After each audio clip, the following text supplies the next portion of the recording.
आज मी तयार केलेली आहे ढाबा स्टाईल गवारीची शेंग, सोबत चपाती पण घेतलेली आहे। तुम्ही भातावर गरम गरम भातावर सुद्धा खाऊ शकता। ढाबा स्टाईल गवारीची शेंग मी जी तयार केलेली आहे याची रेसिपी पूर्ण बघा। व्हिडिओ आवडला तर नक्की लाईक करा आणि शेअर करा। नमस्कार, छाया किचन मध्ये मी छाया तुमच्या सगळ्यांचं स्वागत करते। आज मी तुम्हाला जरा वेगळ्या पद्धतीने गवारीची शेंग करून दाखवणार आहे। तर ही गवारीची शेंग मी साफ करून घेतली आहे आणि त्यासाठी मसाला घेतला हा गरम मसाला, लाल मिरची पावडर, हळद, सफेद तीळ घेतलेले आहेत, थोडं बेसन पीठ घेतलेलं आहे आणि शेंगदाणे घेतलेले आहेत, कढीपत्ता, बारीक चिरलेला कांदा, टमाटर घेतलेले आहे आणि 2-3 हिरव्या मिरच्या चिरून घेतलेल्या आहेत। तर अशी वेगळ्या पद्धतीने जरा मी तुम्हाला गवारीची शेंग बनवून दाखवते। चला सुरुवात करूया। कढई गरम करायला ठेवलेली आहे। कढईमध्ये घालू आपण थोडंसं तेल। तेलामध्ये आपण हे टाकायचे गवारीची शेंग। थोडी जरा स्वच्छ धुवून घेते, थोडी जरा स्वच्छ धुवून घेतलेली आहे मी। आता तेलात घालते।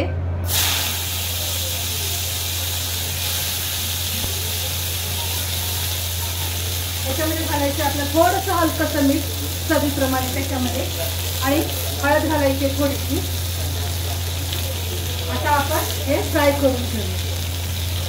जरा 2 मिनिटं फ्राय करायची गवारीची शेंग। गवारीची शेंग बघा हलकी हलकी मी फ्राय करून घेतलेली आहे। आता प्लेटमध्ये मी काढून घेते। आता गवारीची शेंग काढून घेतली, त्याच्यामध्ये मी घालते तेल। 2 चम्मच तेल घालून घेते। त्याच्यामध्ये घालते आता मी कढीपत्ता। कढीपत्ता जरा चांगला तडतडून घ्यायचा आणि जिरं घालायचं। जिरं आणि कढीपत्ता तडतडून घ्यायचं, दोन्ही पण चांगलं। जिरं आणि कढीपत्ता मी तडतडून घेतलेला आहे। एकदम बारीक कांदा चिरलेला आहे। आता कांदा हा चांगला लालसर आणि गुलाबी रंगावरती मस्त फ्राय करून घ्यायचा।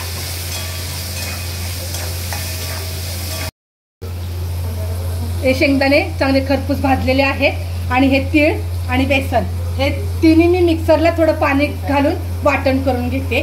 तोपर्यंत इकडे आपला कांदा फ्राय होतो। कांदा बघा मस्त फ्राय करून घेतलेला आहे। आता ह्याच्यामध्ये मी ही अद्रक लसूण पेस्ट घेतलेली आहे, हे टाकून घेते। तुम्हाला जर अद्रक लसूण पेस्ट नसेल टाकायचं तर तुम्ही लसूण आणि अद्रक ठेचून घेऊन सुद्धा तुम्ही टाकू शकता, असं काही नाही। आता हा लसूण आणि अद्रक पेस्ट मी फ्राय करून घेते। आता ह्याच्यामध्ये टाकूया आपण बारीक चिरलेले टमाटर। तुम्ही टमाटर मिक्सरला वाटण करून सुद्धा घालू शकता, पण मी आता बारीक चिरून घेतलेला आहे। आता हे सगळं व्यवस्थित मिक्स करून फ्राय करून घेते। बघा शेंगदाणे, सफेद तीळ आणि बेसन घालून मी पाणी टाकून हे मिक्सरला वाटण करून घेतलेलं आहे आणि हा मसाला फ्राय होता। चांगला मसाला फ्राय झाला। आता एक मिरची घालते जराशी, 2-3 मिरच्या मी चिरून घेतल्या होत्या।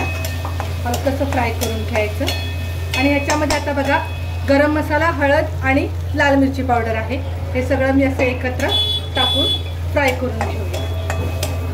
आता हा मसाला बघा छान तेल सुटेपर्यंत मी फ्राय करून घेतलेला आहे। आता आपण जे हे वाटण करून घेतलंय हे टाकून घेऊया।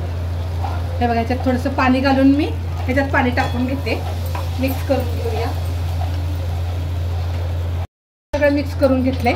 आता हे मिक्सरच्या भांड्यामध्ये थोडंसं पाणी टाकून घेतलंय म्हणजे सगळी व्यवस्थित ग्रेव्ही तयार होईल। आता राहिलेलं आहे चवीनुसार मीठ घालायचं। चवीनुसार मीठ घालते मी आणि मिक्स करून घ्यायचं। आता याला चांगली अशी उकळी येऊ द्यायची म्हणजे सगळा मसाला व्यवस्थित मिक्स होईल।